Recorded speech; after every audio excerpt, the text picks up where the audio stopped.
नमस्ते दोस्तों, आज हम एक ऐसे नायक की कहानी सुनाने जा रहे हैं जिसने अपनी मेहनत और जज्बे से इतिहास रच दिया। आज हम बात करेंगे captain America the first Avenger के बारे में। यह फिल्म एक साधारण लड़के की असाधारण यात्रा को दर्शाती है। कहानी शुरू होती है स्टीव रॉजर्स से, एक पतले दुबले लेकिन बहादुर लड़के से। स्टीव का शरीर भले ही कमजोर था, लेकिन उसका दिल बहुत मजबूत था। स्टीव देशभक्ति से भरा था। वो आर्मी में जाना चाहता था। वह अपने देश की सेवा करने का सपना देखता था और इसके लिए वह किसी भी हद तक जाने को तैयार था। लेकिन उसकी कमजोर बॉडी और बीमारियां उसे रोकती थी। हर बार जब वह भर्ती के लिए जाता, उसे निराशा ही हाथ लगती। बार बार रिजेक्ट होने के बाद भी स्टीव ने हार नहीं मानी। उसने अपनी कमजोरी को अपनी ताकत बनाने का फैसला किया और लगातार मेहनत करता रहा। उसका जज्बा डॉक्टर एब्राहम अर्स्किन को इंप्रेस करता है। डॉक्टर अर्स्किन ने स्टीव में कुछ खास देखा जो बाकी लोगों से अलग था। डॉक्टर अर्स्किन एक secret project, super soldier programme पे काम कर रहे थे। यह प्रोजेक्ट अमेरिका के लिए एक नया हथियार तैयार करने का था। वो ऐसे सोल्जर्स बनाना चाहते थे जो नॉर्मल इंसानों से ज्यादा पावरफुल और फुर्तीले हों। यह प्रोजेक्ट अमेरिका की सुरक्षा के लिए बहुत महत्वपूर्ण था। स्टीव का साहस और अच्छा दिल देखकर डॉक्टर अर्स्किन ने उसे इस प्रोजेक्ट के लिए चुन लिया। यह स्टीव के जीवन का सबसे बड़ा मोड़ था, जिसने उसे एक साधारण लड़के से एक महान नायक बना दिया। स्टीव को कड़ी ट्रेनिंग से गुजरना पड़ा। उसे हर दिन कठिन फिजिकल एक्सरसाइजेस और ड्रिल्स का सामना करना पड़ा। यह ट्रेनिंग इतनी इंटेंस थी कि कई बार स्टीव को अपनी लिमिट्स को पार करना पड़ा। उसे नई टेक्नोलॉजी और वेपन्स चलाना सिखाया गया। स्टीव ने एडवांस्ड फायरआर्म्स और मिलिट्री गैजेट्स का इस्तेमाल करना सीखा, जिससे उसकी कॉम्बैट स्किल्स और भी बेहतर हो गई। आखिरकार वो दिन आ ही गया जब स्टीव को सुपर सोल्जर सीरम दिया गया। इस एक्सपेरिमेंट के लिए उसे एक हाईटेक लैबोरेटरी में ले जाया गया, जहां टॉप साइंटिस्ट्स ने इस प्रक्रिया को अंजाम दिया।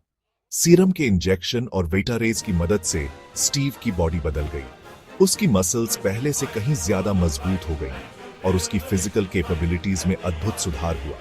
वो अब पहले से ज्यादा स्ट्रॉन्ग, तेज और फुर्तीला था। उसकी स्पीड और एजिलिटी ने उसे एक एक्स्ट्रॉर्डिनरी सोल्जर बना दिया, जो किसी भी चुनौती का सामना कर सकता था। इसी के साथ स्टीव रॉजर्स कैप्टन अमेरिका बन गया। उसने एक सुपर हीरो के रूप में अपनी नई पहचान बनाई और अपने मिशन के लिए पूरी तरह से तैयार हो गया। उसे एक स्पेशल सूट और अविनाशी शील्ड दी गई। ये शील्ड न केवल उसकी प्रोटेक्शन के लिए थी, बल्कि उसके सिंबल ऑफ जस्टिस और ब्रेवरी का प्रतीक भी थी। अब वो अमेरिका और दुनिया को एनिमीज से बचाने के लिए तैयार था। कैप्टन अमेरिका ने अपने करेज और डिटर्मिनेशन से सभी को इंस्पायर किया और एक ट्रू हीरो के रूप में उभरा। उस समय सेकंड वर्ल्ड वॉर चल रहा था। पूरी दुनिया युद्ध की आग में जल रही थी और हर तरफ तबाही का मंजर था। नाजी जर्मनी के एक सीक्रेट ग्रुप हाइड्रा ने दुनिया को अपने कब्जे में लेने की ठान ली थी।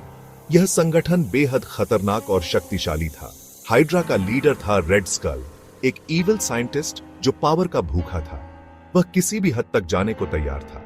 कैप्टन अमेरिका ने हाइड्रा के खिलाफ लड़ाई शुरू कर दी। वह एक सच्चा हीरो था और उसने कभी हार नहीं मानी।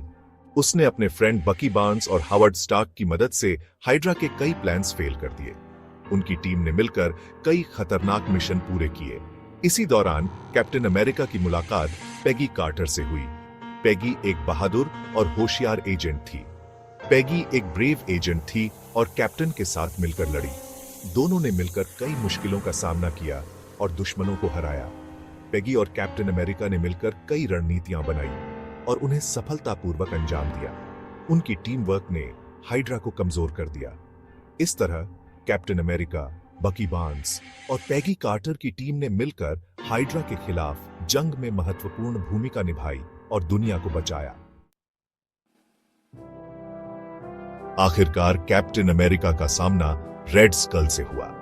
एक जबरदस्त फाइट के बाद कैप्टन अमेरिका ने रेड स्कल को हरा दिया, लेकिन जीत की कीमत बहुत बड़ी थी। रेड स्कल के वेपन को डिस्ट्रॉय करने के लिए कैप्टन अमेरिका को एक बड़ा सैक्रिफाइस देना पड़ा।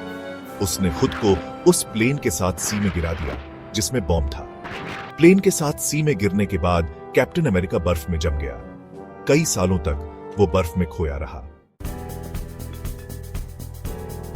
कई सालों बाद साइंटिस्ट ने कैप्टन अमेरिका को बर्फ से बाहर निकाला। वो जिंदा था। अब वो एक नई दुनिया में था, एक ऐसी दुनिया जिसके लिए वो तैयार नहीं था। लेकिन एक बात तो श्योर थी, दुनिया को फिर से एक हीरो की जरूरत थी और कैप्टन अमेरिका उस रोल के लिए तैयार था। आगे चलकर वो एवेंजर्स टीम का पार्ट बनेगा और दुनिया को नई प्रॉब्लम से बचाएगा।